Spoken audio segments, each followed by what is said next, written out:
Praise the lord. Morning manna అనే ఈ కార్యక్రమానికి మిమ్మల్ని అందరినీ ప్రేమతో ఆహ్వానిస్తున్నాను. మీరందరూ బాగున్నారా?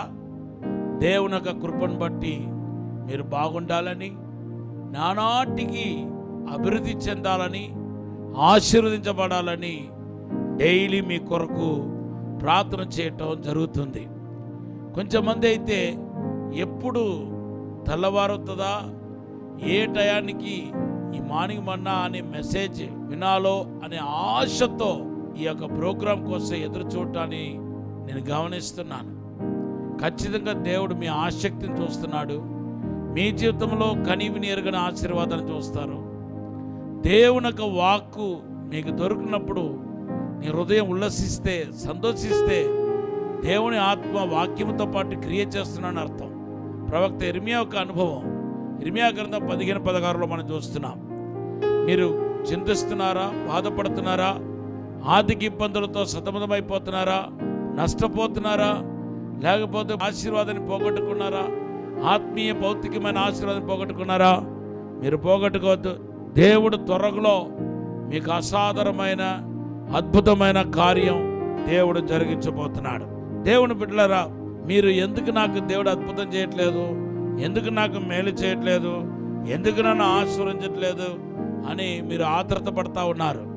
కానీ మీకు దేవుడు సెలవిచ్చింది ఏంటంటే, తగిన కాలం అనే ఒక్క మాటను, బైబిల్లో రాయబడిన ఒక్క మాటను మీరు అంగీకరించగలిగితే, స్వీకరించగలిగితే ఖచ్చితంగా ఇట్లా మీరు నిరాశ చెందరు, బాధపడరు, దిగులు పడరు. దేవుని యొక్క సన్నిధిలో నా సమయం వచ్చినప్పుడు దేవుడు నేను అడగకపోయినా, నాలో విశ్వాసం ఉన్నా లేకపోయినా, తన వాగ్దానం చేసిన కార్యాన్ని, ప్రవచించిన కార్యాన్ని ఖచ్చితంగా నా జీవితంలో జరిగించే తీరుతాడని మీరు నమ్మగలుగుతారు. దేవుని నామానికి స్తోత్రం చెప్పండి. అవును, కొన్ని విషయాల్లో దేవుడు తన సమయంలోనే అద్భుతం చేస్తాడు. నిజమే, మన హృదయ వాంఛలు నెరవేర్చే దేవుడే. అలా వాగ్దానం ఉంది కదా అని మీరు అనవచ్చు. ఉంది, నేను నమ్ముతున్నాను. హృదయ వాంఛలు నెరవేరుస్తాడు. కీర్తన 24లో చూస్తున్నాం, మన ఆలోచనన్నిటిని నెరవేరుస్తాడు. మనమే అన్నిటినీ ఆయన ఆలకిస్తాడు. అడిగిన వాటికంటే, ఊహించిన వాటికంటే అత్యధికంగా ఇస్తాడు. ఎఫెసీ పత్రిక 3:20-21లో ఉంది. కానీ వీటన్నిటికీ అబోవ్ ఆల్ దీస్ థింగ్స్, ఇవన్నిటికంటే ఒక్క వాక్యాన్ని మీరు గుర్తించాలి. ఏదైనా అదే ఆయన చెయ్యాలనుకున్నా తన సమయంలోనే చేస్తాడు. తన సమయంలోనే అనే మాటకు బైబిల్లో రాయబడిన మరి ఒక పదం ఏంటంటే, తగిన కాలమందున అనే మాట రాయబడి ఉంది. సో తన సమయంలో, లేకపోతే తగిన కాలంలో దేవుడు చేసేది ఏంటంటే, మొదటిగా మమ్మల్ని హెచ్చింపజేస్తాడు. మీకు హెచ్చింపు అనేది కలుగుతాయి. పేతురు రాసిన మొదటి పత్రిక 5వ అధ్యాయం 5వ వచనం 6వ వచనం బైబిల్లో రాయబడి ఉంది, తగిన కాలమున దేవుడు మిమ్మల్ని హెచ్చిస్తాడు. ఈరోజు మీరు అవమానపరచబడ్డారేమో, మీరు నిందించబడ్డారేమో, కొంచెంమంది మిమ్మల్ని వాంటెడ్గా, కొంచెంమంది కలిసి వాంటెడ్గా మిమ్మల్ని కించపరచాల ఉద్దేశంతో, మిమ్మల్ని అవమానపరచాలనే ఉద్దేశంతో, మిమ్మల్ని బాధ పెట్టాలనే ఉద్దేశంతో, మిమ్మల్ని ఎలాగైనా సరి పైకి రానియకుండా మిమ్మల్ని కిందకి లాగాలనే ఉద్దేశంతో పండగలు చేసి మిమ్మల్ని డిగ్రేడ్ చేయడానికి ప్రయత్నం చేస్తారేమో. కానీ అది ఎలాగ ఉన్నా పరిశుద్ధాత్మ దేవుడు నా ద్వారా ఈరోజు మీతో మాట్లాడుతున్నాడు. తగిన కాలమున నువ్వు ఆశీర్వదించబడబోతున్నావు. ఇవన్నిటినీ మించి దేవుడు అద్భుతం చేయబోతున్నాడు. కీర్తన 91:14లో రాయబడిన మాట ఏంటంటే, అతడు నామాన్ని ఎరిగిన వాడు కనుక నేను అతన్ని విడిపించి తప్పించి ఆయన ఘనపరుస్తాను అంటున్నాడు. ఇంతకంటే మీకు దేవుని నుండి అష్యూరెన్స్ ఏం కావాలి చెప్పండి? మీరు ఎందుకు ఊరికనే బాధపడుతున్నారు? ఎందుకు దిగులు పడుతున్నారు? చాలామంది మిమ్మల్ని కింద పడద్రోయటానికి ప్రయత్నం చేయటం వాస్తవమే, కానీ దేవుడు తగిన కాలమున మమ్మల్ని ఆశీర్వదిస్తాడు. రెండవదిగా దేవుని బిడ్డలారా, తగిన కాలమున ఆకాశ వాకిట్లు విప్పుతానంటున్నాడు. ద్వితీయోపదేశకాండం 28వ అధ్యాయం 12వ వచనంలో, తగిన కాలమున ఆకాశం మీ కొరకు తెరవబడతాయి, ఆకాశ వాకిట్లు విప్పి పట్టజాలను విస్తారమైన దీవెనలు దేవుడు దయచేస్తానంటున్నాడు. ఒక్కసారి మీ కొరకు ఆకాశం తెరవబడితే దేవుని బిడ్డలారా 3 ప్రాముఖ్యమైన కార్యాలు జరుగుతాయి. ఏంటవి 3? మొదటిగా పట్టజాల విస్తారమైన ఆశీర్వాదాల చేత దేవుడు నింపుతాడు. మలాకి గ్రంథం 3వ అధ్యాయం 8 నుండి 10 వచనాలు చదివితే పట్టజాల విస్తారమైన దీవెనలు మీకు కలుగుతాయి. రెండవదిగా ఆకాశం తెరవబడితే దేవుని స్వరం మనం వింటాము. హల్లెలూయా. లూకాసు వార్త 3:20-21 మనం చదివితే ఆకాశం తెరవబడినప్పుడు పరలోక తండ్రి యొక్క వాయిస్ వినబడింది ఆ యోర్దాను నదిలో.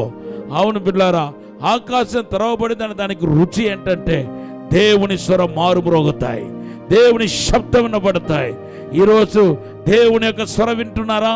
ఆకాశం తెరవబడిందని మీరు గుర్తించండి. మూడవదిగా ఆకాశం తెరవబడినప్పుడు దేవుని బిడ్డల రూపాంతర అనుభవం మనకు కలుగుతాయి.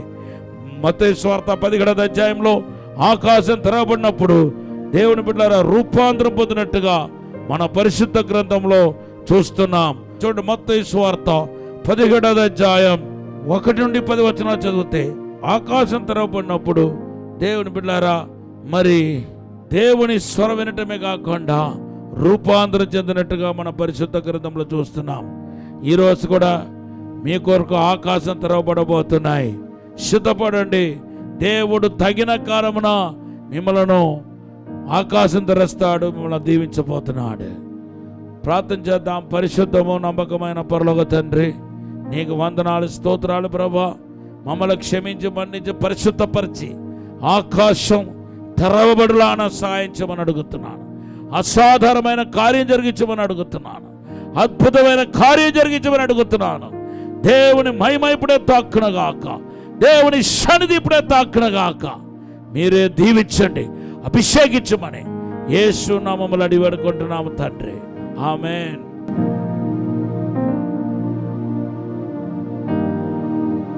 దేవుని బిడ్డలారా, కేవలం ఇంకా 2 రోజులు మాత్రమే ఉంది. పరిశుద్ధాత్మ విస్ఫోటన సదస్సును, పరిశుద్ధాత్మ యొక్క అగ్ని కుమరింపును అనుభవించడానికి ఇంకా 2 రోజులు మాత్రమే ఉంది.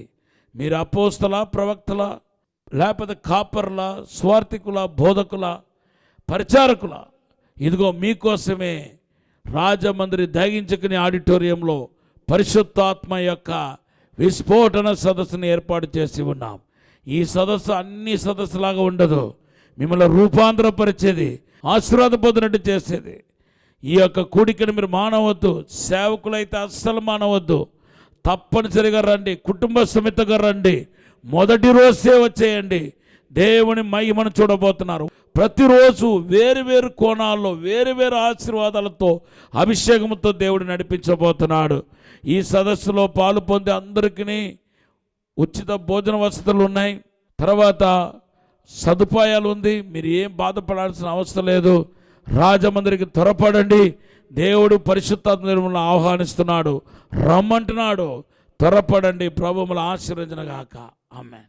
రాజమహేంద్రవరంలో దహించు అగ్ని విస్ఫోటన సదస్సు, యూదా గోత్రపు సింహముల సమావేశం 2026 ఫిబ్రవరి 2, 3, 4, 5 తేదీలలో ప్రతిరోజు ఉదయం 9 గంటల నుండి ప్రారంభించబడును. ముఖ్య ప్రసంగికులు ప్రవక్త టీజో థామస్ గారు కేరళ, డాక్టర్ జయశీలన్ గారు చెన్నై,